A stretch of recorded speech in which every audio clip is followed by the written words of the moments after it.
नमस्कार, स्वदेश न्यूज देख रहे हैं आप। मैं हूं आपके साथ अभिजीत तिवारी। मोहन का जलवा बरकरार, बिहार में फिर एनडीए सरकार। बिहार में एनडीए की बम्पर जीत, बिहार में एक बार फिर एनडीए सरकार। जी हां, बिहार में 243 विधानसभा सीटों में से लगभग 200 सीटों पर एनडीए ने बाजी मारी है। 90 प्लस सीटों पर कमल खिला है। 80 से ज्यादा सीटों पर नीतीश कुमार की पार्टी ने बाजी मारी है। बिहार में मोदी और नीतीश का जलवा बरकरार है, लेकिन बिहार में एनडीए की इस बड़ी जीत के किरदार बीजेपी के कई और दिग्गज नेता भी हैं, जिनमें मध्य प्रदेश के मुख्यमंत्री डॉक्टर मोहन यादव का जादू भी बिहार के चुनाव में जमकर चला है। एनडीए की इस बंपर जीत में बड़ा रोल बीजेपी के स्टार प्रचारक व मध्य प्रदेश के मुख्यमंत्री डॉक्टर मोहन यादव का भी रहा है। बिहार चुनाव में सीएम डॉक्टर मोहन यादव का जबरदस्त इंपैक्ट दिखाई दिया है। मुख्यमंत्री डॉक्टर मोहन यादव ने बिहार की जिन 26 विधानसभा सीटों में पर प्रत्याशियों के लिए चुनावी माहौल बनाया, उनमें से 22 सीटों पर एनडीए उम्मीदवारों ने जीत दर्ज की है। बता दें कि हरियाणा, महाराष्ट्र, दिल्ली के चुनाव की तरह ही एमपी के मुख्यमंत्री डॉक्टर मोहन यादव का जलवा बिहार के विधानसभा चुनाव में भी दिखाई दिया। प्रतिक्रिया देते हुए मुख्यमंत्री डॉक्टर मोहन यादव ने एनडीए की ऐतिहासिक जीत का दावा किया और कांग्रेस पर तीखा निशाना भी साधा। उन्होंने कहा कि प्रधानमंत्री नरेंद्र मोदी के नेतृत्व में तीसरी बार बिहार में फिर एनडीए की सरकार वापसी कर रही है और बिहार अब विकास के लिए फिर तैयार है। उन्होंने जोर दिया कि यह परिणाम बताता है कि हरियाणा, महाराष्ट्र, दिल्ली और अब बिहार में प्रधानमंत्री के नेतृत्व में भाजपा और एनडीए की लहर चल रही है। तो मुख्यमंत्री डॉक्टर मोहन यादव ने 26 विधानसभा सीटों पर बिहार में प्रचार किया और उनमें से 22 सीटों पर भारतीय जनता पार्टी और एनडीए के जो प्रत्याशी हैं वे जीत दर्ज कर रहे हैं और लगातार जो है परिणाम बढ़ते जा रहे हैं, जीत की ओर आगे बढ़ते जा रहे हैं। तो मुख्यमंत्री डॉक्टर मोहन यादव ने क्या कुछ कहा है, पहले तो आपको वो सुनवा देते हैं। यशस्वी प्रधानमंत्री के नेतृत्व में देश ने एक नए प्रकार की विकास परक जो राजनीति 2014 से देखी है, एक एक करके तीनों लोकसभा चुनाव में माननीय प्रधानमंत्री के नेतृत्व में प्रचंड बहुमत की जीत के साथ एनडीए ने दिल्ली में भी धाक भी बनाई, अपनी सरकार चलाने की साख बनाई। उसी सिलसिले में एक एक करके तीसरी बार भी राज्यों के चुनाव जब निर्वाचन के आ रहे हैं तो बिहार भी उसी कड़ी में शामिल हुआ, जो पूर्ववर्ती समय में हरियाणा, महाराष्ट्र, दिल्ली और अब बिहार ये बता रहा है कि माननीय प्रधानमंत्री के नेतृत्व में सुशासन की बयार जो चल रही है और तथाकथित कांग्रेस और उनके गठबंधन के दलों की जो कुव्यवस्थाएं हैं उससे जनता का मन टूट चुका है और एनडीए के साथ विकास के साथ कदम से कदम मिला करके न केवल देश के विकास बल्कि देश की सुरक्षा के साथ भी माननीय मोदी जी ने जो अपनी नीतियां लागू की है वाकई वो सबका मनोबल बढ़ाने वाली है। मेरी अपनी ओर से बिहार की बढ़ती जीत के प्रति माननीय प्रधानमंत्री श्रीमान नरेंद्र मोदी जी, माननीय गृह मंत्री अमित शाह जी, माननीय जेपी नड्डा जी, राष्ट्रीय अध्यक्ष भाजपा और एनडीए पूरा गठबंधन, साथ ही साथ माननीय नीतीश कुमार जी, माननीय चिराग पासवान जी, जीतन राम मांझी जी, उपेंद्र कुशवाहा जी सहित भाजपा के हमारे सारे नेताओं को मेरी अपनी ओर से बधाई। विजय होने वाले सारे भावी और जीत चुके ऐसे प्रत्याशियों को भी बधाई। सब भाजपा नंबर 1 का दल वहां बनकर निकली है, दूसरी हमारा सहयोगी दल जनता दल यूनाइटेड है और तीसरा जैसे हमने देखा है कि आरजेडी की स्थिति हुई, जो हम कह रहे थे तो कांग्रेस ने आरजेडी को डुबाने का काम किया है। कांग्रेस के नेता ने मैदान समय के पहले छोड़ा, उसका परिणाम उनकी आरजेडी पार्टी को भुगतना पड़ा है। ये अब हमारा नहीं है, ये उन सबके सोचने का विषय है, लेकिन लोकतंत्र में जनता जो देती है वो ही सही होता है और जनता के इस जनादेश को सिरोधार्य करते हुए हम सब मिलकर के पुनः लोकतंत्र को मजबूत बनाने के लिए एक बार फिर कमर कसे। बिहार फिर तैयार, एनडीए सरकार।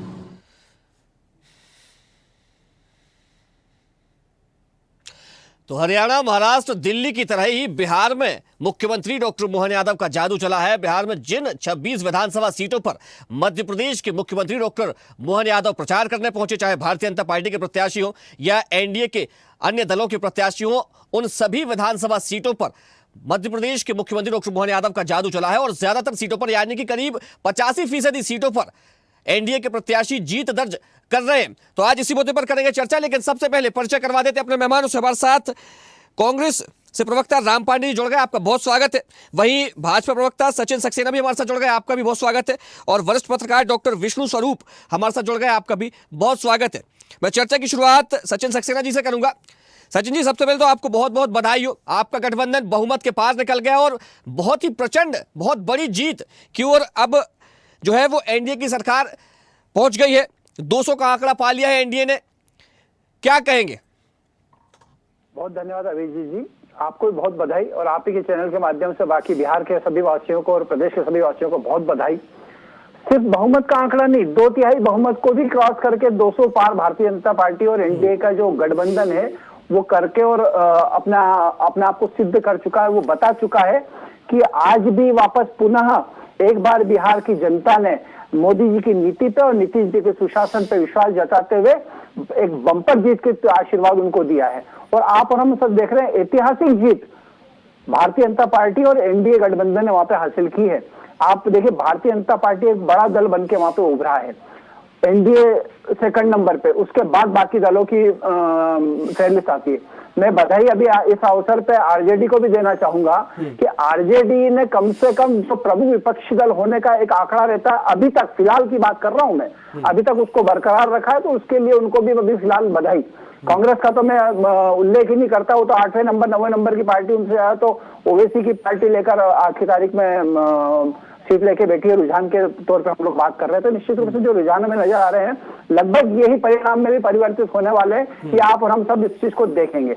ये जो जीत जो है, ये जीत मोदी जी की उन नीतियों की है जो नीति बिहार के विकास के लिए आवश्यक थी और जिस पे चलते हुए माननीय नीतीश कुमार जी ने सुशासन को स्थापित करने का प्रयास किया था।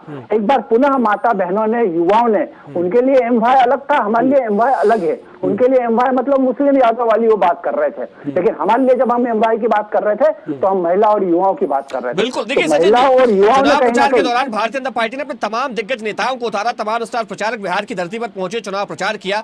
मध्य प्रदेश के मुख्यमंत्री डॉक्टर मोहन यादव भी वहां पर पहुंचे और अगर जिन सीटों की बात की जाए, करीब 26 विधानसभा सीटों पर उन्होंने एनडीए प्रत्याशियों के पक्ष में प्रचार किया और 22 से ज्यादा सीटों पर तो एनडीए के प्रत्याशी जो है वो आगे चल रहे हैं और कुछ जगह तो जीत भी हो गई है। तो वहां पर मोहन मैजिक भी देखने को मिला है। निश्चित रूप से माननीय मुख्यमंत्री जी मोहन यादव जी का जो जलवा है, जो उनका जादू है, वो बिहार में लोगों के सिर चढ़ के बोल रहा है। उन्होंने उस जादू को स्वीकार किया है। माननीय मुख्यमंत्री जिन 26 सीटों पर जाके उन्होंने चुनाव प्रचार किया था, 22 से अधिक सीटें, और अभी आप हम देखेंगे और सीटें बढ़ेंगी, 22 से अधिक सीटों पे कहीं ना कहीं उन पे भारतीय जनता पार्टी या एनडीए के जो प्रत्याशी हैं वो आगे चल रहे हैं। मैं बात करता हूं तो पटना की मैं बात करूं, अगर मैं पश्चिमी और पूर्वी मिथिलांचल की बात करता हूं, मैं गया जिले की, ऐसे 10 जिले प्रमुख को अगर उठा के मैं देखते हैं तो वहां पे माननीय मुख्यमंत्री जी ने चुनाव प्रचार किया था और वहां सभी, लगभग सभी जगह वहां पे ऐसी हैं जहां पे कि एनडीए गठबंधन के प्रत्याशी आगे चल रहे हैं। माननीय मोहन जी का और उनके साथ में जो संगठन वहां पे पूरा लगा हुआ था, उन लोग को कहीं ना कहीं जो उन्होंने यहाँ पे मध्य प्रदेश में डिलीवर्ड करके बताया था, माननीय मोदी जी ने इस देश में जो डिलीवर्ड करके बताया था, नीतीश कुमार जी ने सुशासन के माध्यम से बिहार में डिलीवर्ड करके बताया था, उस पर पुनः एक बार जनता ने विश्वास जताने का कार्य किया है। और ये उसी की कहीं ना कहीं परिणति है कि इतनी बड़ी भारी बम्पर जीत की तरफ एनडीए गठबंधन आगे बढ़ रहा है। ठीक है, ठीक है। राम पांडे जी, देखिए राष्ट्रीय पार्टी है कांग्रेस, लेकिन बिहार में क्या हाल है कांग्रेस का ये आप भी देख रहे होंगे। आपके गठबंधन को करीब 77 सीटों का नुकसान, यहां पर 75 सीटों का नुकसान होते हुए देखा जा रहा है। क्या कहिए, खेला हो गया साहब एकदम से? राम जी अनम्यूट कर लीजिए आप। राम जी अनम्यूट, माइक अपना अनम्यूट कर लीजिए। ओके, आवाज आ रही है? जी बिल्कुल सुन पा रहे हूं आप। हाँ हाँ, तो आपने बहुत सही शब्द का इस्तेमाल किया, खेला हो गया। ज्ञानेश गुप्ता ने खेला कर दिया और जैसे उम्मीद थी वैसा खेला कर दिया, और सबसे बड़ी बात आप सबको फेल कर दिया। मतलब आप सबके आंकड़े जो थे वो 150 के आसपास घूम रहे थे और ये तो 200 के पार चले गए। और मोहन यादव जी का तो जन्म ऐसा लग रहा है बिहार में ही पैदा हुए थे। पटना से उन्होंने मेडिकल कॉलेज की पढ़ाई की और बिहार के हर शहर में उन्होंने मेट्रो चला दी और मोहन यादव जी के कारण वो चुनाव जीत गए। नीतीश कुमार मोदी जी का उसमें कोई योगदान नहीं है और मोहन यादव जी को प्रधानमंत्री बना देना चाहिए और नरेंद्र मोदी जी को हटा देना चाहिए। इतनी हमने मोहन यादव जी की तारीफ सुन ली, जैसे गली गली से उनका वो नाता है। ठीक है, अब जीत गए तो वही एक हारेगा तो दूसरा तो जीतेगा। भाई हम क्यों हारे, बीजेपी क्यों जीती या बीजेपी क्यों जीती, हम क्यों हारे, एक ही बात है। अब मैं आपके दर्शक के उन्हीं से पूछना चाहता हूँ कि ऐसा बीजेपी ने वहां क्या क्या कर दिया कि 90% सीटों पर बीजेपी आगे चल रही है, 101 में से 90 सीट। ऐसा तो कुछ किया नहीं है ना बिहार में, वहां रोजगार तो हुआ नहीं है। ठीक है, एक अमित शाह जी ने कहा था कि दरभंगा में हमने एम्स बना दिया, वो तक तो नहीं बना। मोदी जी ने कहा था 1,20,000 करोड़ मैं दूंगा, 50,000 करोड़ दूं, 60,000 करोड़ दूं, उसमें से 1 रुपया 20 पैसा भी नहीं दिया। और सुशासन की बात चल रही है, ये मोदी जी ने स्वयं ने सुनाए थे नीतीश कुमार के 50 घोटाले। ये मेरे साथ नहीं, नरेंद्र मोदी जी के हैं कि सबसे ज्यादा घोटाले भ्रष्टाचार यदि किसी के कार्यकाल में हुए तो नीतीश कुमार के कार्यकाल में हुए हैं। अब ये नरेंद्र मोदी जी झूठ बोल रहे हैं क्या, जब वो सबसे बड़े घोटालेबाज नीतीश कुमार को बता रहे हैं? फिर ये जो जीत है, तो जो इनका तो नारा शुरू से ही चल रहा था, अब की बार बिहार में चोरों की सरकार, तो वो सबसे बड़ा चोर ज्ञानेश गुप्ता है, बाकी ये सारे चोर हैं। अब बताइए इससे बड़ी चोरी क्या होगी कि काउंटिंग के एक दिन पहले 10,000 रुपए आप वहां की महिलाओं के खाते में डालते हो, काउंटिंग के एक दिन पहले आप 12,000 रुपया किसानों के खाते में डालते हो, कितना हो गया 22,000। मतलब एवरेज 25,000 रुपए में आपने एक वोट खरीदा है। जो लोग मुझे सुन रहे हैं वो उनके ही पैसा है। क्या 25,000 रुपए में जब हम एक वोट खरीदेंगे तो क्या वोट आएगा नहीं? जब 35 करोड़ में विधायक आ सकता है तो 25,000 रुपए में एक वोट क्यों नहीं आएगा? तो ये वोट चोरी नहीं है क्या? ये ठीक है क्या? बाहर से लोग जा रहे हैं, उनका गुजरात में भी वोट, बिहार में भी वोट, दिल्ली में भी वोट, बिहार में भी वोट, हरियाणा में भी वोट, राम पांडे जी, अभी आप कुछ देर पहले एग्जिट पोल को लेकर जिक्र कर रहे थे, तो कई बार एग्जिट पोल सही भी साबित होते हैं, एग्जिट पोल एग्जैक्ट पोल भी बन जाते हैं। लेकिन अगर हम बंगाल चुनाव की बात करें तो बंगाल चुनाव में एग्जिट पोल फेल हो गए थे और उसमें भारतीय जनता पार्टी की सरकार बनती हुई नजर आ रही थी, लेकिन तब परिणाम कुछ और हुआ। अगर हम लोकसभा चुनाव की भी बात करें तो उसमें भारतीय जनता पार्टी की सरकार बन रही थी। तो ऐसा नहीं है कि अगर एग्जिट पोल जो है वो आगे निकल है, क्योंकि आप कह रहे थे कि जो भी तमाम सारे चैनलों ने एग्जिट पोल देखा है उससे भी आगे निकल गए, तो कहीं ना कहीं खेला हो गया, आपने उसमें चुनाव आयुक्त को भी कटघरे में खड़ा कर दिया। देखिए, बिहार यदि मध्य प्रदेश में टॉप का राज्य होता, नंबर 1 पे होता और बीजेपी 90% सीटों पर जीतती तो आपके दर्शक उसको स्वीकार कर लेते।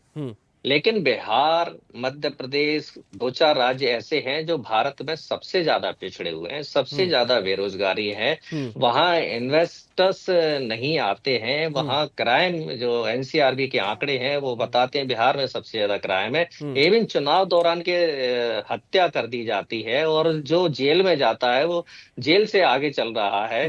तो अब बताइए कि बिहार में कहां राम जी, आपने अभी क्राइम का जिक्र किया, अभी आपने क्राइम का जिक्र किया, इसी को तो मुद्दा बनाया गया है, एनडीए ने इसी को मुद्दा बनाया और ये कहा गया कि जंगल राज था वहां पर और इसका पूरा सिंडिकेट सीएम हाउस से, सीएम आवास से तय होता था। लेकिन अब जो क्राइम होता है उस पर कार्रवाई होती है, जो अपराधी होते हैं, जो आरोपी होते हैं, वो सलाखों के पीछे जाते हैं। मैं आऊंगा और इस बात पर जवाब भी लूंगा। हमारे साथ वरिष्ठ पत्रकार डॉक्टर विष्णु स्वरूप जी काफी देर से जुड़े हुए। देखिए डॉक्टर विष्णु जी, ये इतनी बड़ी जो जीत है, क्योंकि अगर हम 2010 के परिणामों पर पीछे जाएं बिहार में, तब जाकर के कहीं हम देख पाते हैं कि 91 सीटें भाजपा की आई थी और 115 जेडीयू की सीटें थी। लेकिन एक बार फिर से उसी जीत को दोहराया जा रहा है। कैसे देखते हैं इसको और क्या वजह मानते हैं इसके पीछे? देखिए, आज अपने इसी चैनल पे मैंने सुबह में भी कहा था कि अब की बार कुछ ऐतिहासिक ना हो जाए, क्योंकि जितने भी एग्जिट पोल हैं 110 से 170 है, ये ऑलमोस्ट है और ये इनमें किसी को कोई गुरेज नहीं है, वो लगभग इस बात को मानते भी हैं। लेकिन जब बात होती है इसके विस्तार की तो ये कहते हैं कि 3% वोटों का इजाफा हुआ, जो आप वोटरों की संख्या में बढ़ोतरी देखते हैं, उसमें महिलाएं थी, युवा थी, ये बातें आती है। और अगर आप कैलकुलेट करेंगे जो 3% वोट से क्या होता है तो आप इसमें जोड़ दीजिए कि 45 सीट बढ़ जाता है। अब अगर ऐसा हुआ, ये जो 3% वोट वहां से इजाफा होकर आया और ये संख्या वहां तक पहुंची, तो इस बात को भी आप नकार नहीं सकते हैं सिरे से, क्योंकि इस तरह की वोट हमें प्राप्त हुई। बिहार की जनता ने ये वोट दिया लोगों को, और इसमें 2010 के जहां तक सवाल है कि ये जो रिपीटेशन हुआ है, इसमें ये बात कि आप मान ले कहीं ना कहीं कि नीतीश सरकार का काम और मोदी सरकार का विजन, ये मुद्दा शायद पब्लिक को रास आ गया और इसको वो उनको लगा कि ये जो दूसरे जो विपक्षी दल हैं वो जो कुछ भी कह रहे हैं उस पर वो आर्थिक रूप से पूरी तरह सजग होकर के नहीं बोल रहे हैं, वो बस वादे कर रहे हैं और वादों में ही उलझ के रह गए। ये चीज यहाँ की लोगों को शायद समझ में आ गई या वो उन्होंने समझा, वो कुछ इस तरह से समझा कि नीतीश सही कह रहे हैं, तेजस्वी उन्हें नहीं बता रहे हैं। अच्छा विष्णु तो जी, ये सब सारी दो मुद्दे जरूर हावी इस चुनाव में देखने को मिले हैं, बहुत जोर से उसको फोकस किया गया एनडीए की ओर से। एक तो कुशासन बनाम सुशासन और दूसरा विकास का मुद्दा रहा है। कितना हावी ये रहा, क्या ये चुनाव का परिणाम पलटने में कारगर सिद्ध हुआ है, क्या यही वजह है? देखिए, सुशासन वाली बात इसलिए मैं नहीं कह सकता क्योंकि अगर मैं एक निश्चित रूप से बोलूं तो 20 सालों से इन्हीं का शासन है। ये 10वीं बार मुख्यमंत्री बनने वाले हैं, इसलिए इस पर कोई टिप्पणी करना उचित नहीं होगा। लेकिन जहां तक विकास की बात है, इस बार जब बाहर से वोटर आए, आपके नए और युवा बाहर से आए, तो चमक दमक से भी कहीं ना कहीं प्रभावित हुए हैं। उन्होंने चमकती हुई सड़कों को देखा, वंदे भारत ट्रेन देखा और ये देख रहे हैं कि बदलाव आ रहा है। ये चमक दमक, ये डिजिटल दुनिया का है, इस सोने भी को प्रभावित किया है। युवाओं और महिलाओं का वोट ज्यादा गया है, इसलिए आप कह सकते हैं कि विकास की वानगी का एक स्वाद उसने लिया और मतदान नीतीश के पक्ष में कर दिया। ठीक है। अच्छा जी, जी। विष्णु स्वरूप जी, मैं आपसे एक बात और जानना चाहूंगा। देखिए, वहां पर यादवों सीटों का बोलबाला रहा है, कई सीटों पर जो है वो यादव प्रत्याशी जीतते चले आए हैं और उन्हीं यादव वोटर्स को या गैर यादव बाहुल सीटों को साधने के लिए मध्य प्रदेश के मुख्यमंत्री डॉक्टर मोहन यादव वहां पर पहुंचे। तो क्या लगता है कि उन सीटों पर जो जीत मिल रही है उसमें एक ये भी फैक्टर सामने आता है? देखिए, बिहार की जनता बड़ी इंटेलिजेंट, वो नीतीश और मोदी को देख रही है। हाँ, अब क्योंकि आपके कई हीरोज जो हैं अभी वर्तमान राजनीति में, वो आते हैं, प्रचार करते हैं, बातें तो उन्हीं की करते हैं, जिन्होंने एजेंडा सेट कर रखा है, मोदी जी उन्हीं की बात करते हैं। तो जनता उनकी बातें इनके माध्यम से समझ रही होती है। इसलिए मैं ये कहूंगा कि क्योंकि उसमें एक मैसेज ये भी कन्वे होता है ना विष्णु जी, उसमें एक मैसेज ये भी कन्वे होता है कि हम जातिवाद की राजनीति नहीं करते। हमारे देखिए अलग अलग प्रदेशों में अलग अलग जातियों के जो है वो मुख्यमंत्री है। मध्य प्रदेश में यादव जाति से मुख्यमंत्री है, तो ये किसी एक परिवार की पार्टी नहीं है, किसी एक जाति की पार्टी नहीं है। इस तरीके से मैसेज कितना कारगर हो सकता है? देखिए, इसके जातीय रंग बेशक चुनाव में मुद्दे रहे हैं, लेकिन अगर वोट के पैटर्न को देखें तो ये जातीय व्यवस्था और धर्म की जो व्यवस्था थी वह सिरे से वोटरों ने नकार दिया है। आप कल टाइगर की बात कर रहे थे, असल में टाइगर जो है वह सिर्फ जनता है, वही असल में टाइगर है, क्योंकि इसने इन सभी मुद्दों को सिरे से नकारा है। हाँ, यादव इक्वेशन के लिए सीएम यादव को आना, ये राजनीतिक पार्टियों को जरूर रास आया होगा। ठीक है, लेकिन सरजमी पर मैं ऐसा कुछ पाता नहीं हूं। ठीक है, ठीक है। सचिन जी कुछ कहना चाह रहे थे? सचिन जी। भाई कि ताउम्र गालिब यही भूल करता रहा, धूल चेहरे पे रही और मैं आईना साफ करता रहा। ये शेर आज की तारीख में कांग्रेस के लिए बहुत प्रासंगिक है। कांग्रेस आज भी उस हार का ठिकरा किसी अन्य सिर पे फोड़ने का प्रयास कर रही है, अपना आकलन करने का प्रयास नहीं कर रही है। आज उन जो छोटी छोटी पार्टियां जो अन्य हैं, जो एएमआईएम जैसे हैं, उनसे भी नीचे आके कांग्रेस कहीं ना कहीं खड़ी हो गई है। खेला हो गया, खेला हो गया, खेला हो गया। अरे आप अपने नेता को देखें, जब वहां पे चुनाव चल रहे थे तो वो कोलंबिया घूमने चले जाते हैं, जब 2 दिन चुनाव के रह जाते हैं तो पचमढ़ी में सफारी टाइगर में आ जाते हैं। अभी माननीय हमारे राम पांडे जी बोल रहे थे कि एक दिन पहले 10,000 बांट दिए काउंटिंग के, तो क्या कल 10,000 बांटे? क्या आप क्या बोल रहे हैं ये तो समझिए, उस बात को क्या कहना चाह रहे हैं ये तो स्पष्ट करिए। कुल मिला के ये है सीधा सीधा कि बिहार की जनता ने एक बार पुनः भारतीय जनता पार्टी पर विश्वास किया है, और चूंकि भारतीय जनता पार्टी ने डिलीवर्ड किया है। आप देखिए, दोनों चीज एक साथ नहीं हो सकती अभिजीत भाई। या तो आप वोट चोरी की बात कर लीजिए या आप चुनाव लड़ने की बात कर लीजिए। अगर आपको वोट चोरी की आप बात करें तो आपको चुनाव पे विश्वास नहीं रहा तो आप लड़ने क्यों गए? और जब आप लड़ने गए तो आज आप हार स्वीकार नहीं कर रहे, आज आप वापस वोट चोरी की बात कर रहे हैं, तो आपको तय करना पड़ेगा। दोनों चीजें एक साथ नहीं हो सकती है। आप या तो वोट चोरी की बात कर लीजिए या आप लोकतंत्र पर विश्वास कर लीजिए। आप अपनी हार को स्वीकार करिए, जो जनता ने आदेश दिया उसे शिरोधार्य करिए। और जब जब आप ये कहते हैं कि वोट चोरी हुई है और कहीं ना कहीं चुनाव आयोग भारतीय जनता पार्टी से मिला हुआ है, तब आप उस जनादेश का अपमान करते हैं, उस 5 करोड़ जनादेश का अपमान करते हैं जो भारतीय जनता पार्टी और एनडीए के पक्ष में दिया गया है। सचिन जी, अभी आप सुन रहे थे, राम जी ने तो ज्ञानेश कुमार को पूरा कटघरे में खड़ा कर दिया, मुख्य चुनाव जो है चुनाव आयोग की मिलीभगत बता दिया है।